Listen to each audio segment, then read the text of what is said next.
boys and girls, what's going on? It's Tom. And it's Jamie. Welcome to the Chronicles of Podcast. The Chronicles of Bloodstock 2023. Hey, we're Skin Failure. Fuck you!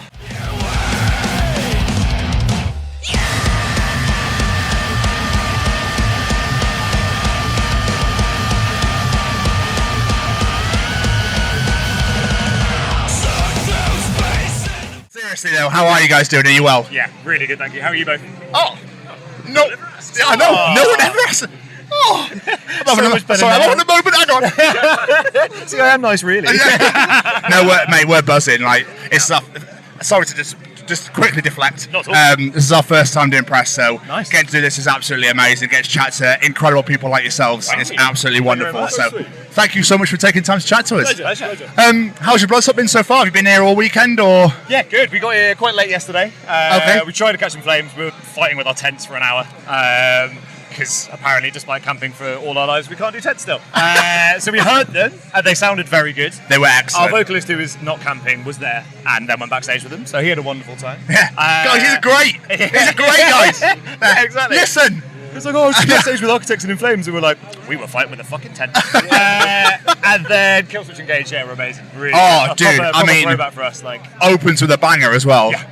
Eventually, by the way, we're playing. Like, everyone's went, holy shit! My curse first. yeah, big energy with that. Finishing on Holy Diver was nice as well. Yeah, I wasn't yeah. sure they were going to play it. And it was like, it's the Ronnie James Dio stage. I was like, it's happening! Yeah, it was ace. It was ace. We were pigs and shit. My life is complete. Yes. We can go home. We're doing to play. We'll just go. This is it. Yeah, absolutely. Life, mate. Excellent stuff. Excited for your set later? Can't wait. Fuck yeah. Can't wait. Yeah. Fuck yeah. It's going to be the best.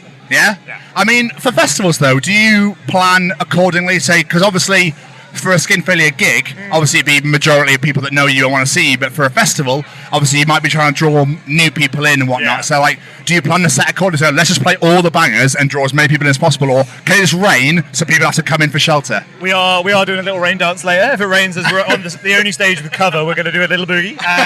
But we're actually playing every song we've ever written. We've squeezed it all into 40 minutes. I think we're playing for 39 of the 40 minutes. So, yeah, Impressive. whole album plus 2. Gonna hurt. It's gonna in the best way. Yeah. So, yeah, cling on for dear life, a bit like us. No talking to the crowd, just play. Very minimal, yeah, very minimal. That's amazing. Yeah, it hurts. Yeah. So much. Still recovering from Whose idea was this? The whole thing just continually escalates. And like, I think we had a tour last year where we did a 40-minute set in 45, and then we had 3 shows with a half an hour set where we did a 40-minute set in half an hour. Oh my God. We just cut the gaps and play it faster. And then just put ourselves back together again for the rest of our lives. Yeah, That's dedication, I like When we say we go fucking mad, we really do. Oh, buzzing. Absolutely buzzing. Thanks. So are we. As a podcast, we are affiliated with the Sophie Lancaster Foundation. Are you aware of Sophie and her story? Of course. I've got a bit of a background, but you're a big Bloodstock fan, so Yeah, I've been a few times. Yeah, Know- right. I think it's in know all that memorial of stuff. someone who was bullied and killed themselves, and it's like raising money for quite no. tragic and horrible. Yeah. But yeah. Basically, 16 years ago today, Sophie was walking through a park with her boyfriend after a night out. Sorry, 16 years yesterday. That was it. And, yeah, was basically attacked, beaten, and Sophie never came back. Yeah. She went into a coma and then lost her life from it. Oh, mate. And simply that happened because she was a goth. That was literally the only reason for it. Yeah. Nothing else. Is that anything you guys have ever experienced yourself, being treated differently because of the music you listen to, whatever you're wearing, whatever it might be? I think for me, yes and no. So, like, I was the only kid at school with long hair, but I also played in the rugby team, so I was kind of the jock, as it were. So I personally didn't have that, but I was also the only metalhead, and I was always called a grebo, and I was always clinging to other metalheads because of that. So I would say, like, I've had the same experience, but thankfully I haven't had anything as serious as with Sophie. Yeah. How about you? Yeah, I mean, growing up as a fucking weirdo, right?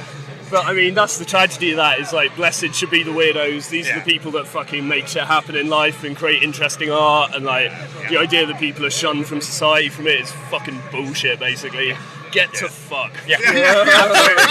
The irony now these days as well is that the majority of people who would have been bullying people who look like a metalhead are now wearing metal clothes as the style, and I'm all for that. Like, I'm all for it. It softens it for us. It means it's more acceptable, but at the same time, don't treat everyone like shit and then own that and be like, oh, this is my style now. It's like, no, fuck off. You weren't there. Yeah, have you seen the Nirvana tracksuit jogging bottoms and tops and Primark now? Oh, wow. Yeah, but that sums up. That's a thing. Yeah. That's a thing, guys. Yeah. That's a thing.